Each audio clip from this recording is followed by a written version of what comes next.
Ulric Daubeny was a British writer. He was born in 1888, the son of James Francis Daubeny and Eva Coleman Law. He was an antiquarian, publishing orchestral wind instruments, ancient and modern, in 1920 and ancient Cotswold churches in 1921. He died of meningitis in 1922. He is today only remembered for his 1919 collection of supernatural fiction, The Elemental, Tales of the Supernormal and the Inexplicable. The Elemental, the best story in the book and a little reminiscent of M.R. James, concerns the diary of Murchison, who had been drawn to the depths of vice and degeneracy by the persistent vision of a slimy beast crawling all over him from the river, following the wake of the board of the River Severn, being where a tidal wave goes against the current of the river. He goes to London and commits even more outrage and infamy, before he is presented by his friend with the fact of his possession by an elemental, and despite his violent mood swings, insane hunger, weight loss, and the horrid thing coming to him every night from the river, he doesn't believe him, and then he dies. The garden that was desolate has a man take shelter in a strange house behind massive high walls, and being told by a strange old man how a local witch cursed him and scared away all the labourers that didn't outright die while trying to build his house. Then she shows up at his door to mock him, the old man punches her and the narrator runs off, only to find out later the old man hanged himself decades ago.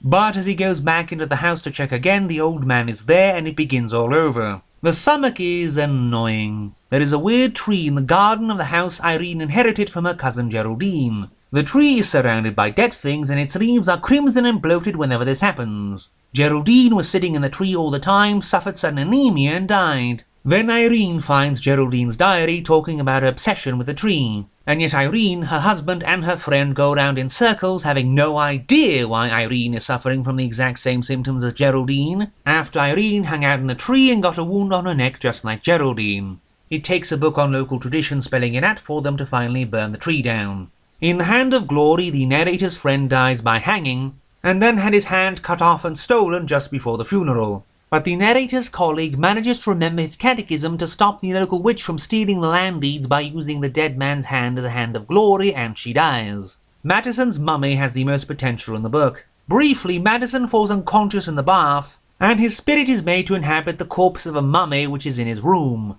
This idea is sadly only used for maybe a page or so, and after leaving the body, he hears a voice telling him to return the mummy to its tomb, and he does. In The Bronze Devil, Lord Beddington buys a Chinese idol from a man who evidently stole it from a temple, then gets some malicious Chinese priests pestering him, having strange accidents happen at his house, and then he is found having died from fear and the image being gone. The apostate is the story of a monk who fled from Alton Priory due to love, was rebuked and buried alive by his fellow monks in unhallowed ground, before a woman who saw his ghost had his body dug up and died just as he was buried, being in some way the same woman who refused him 400 years ago.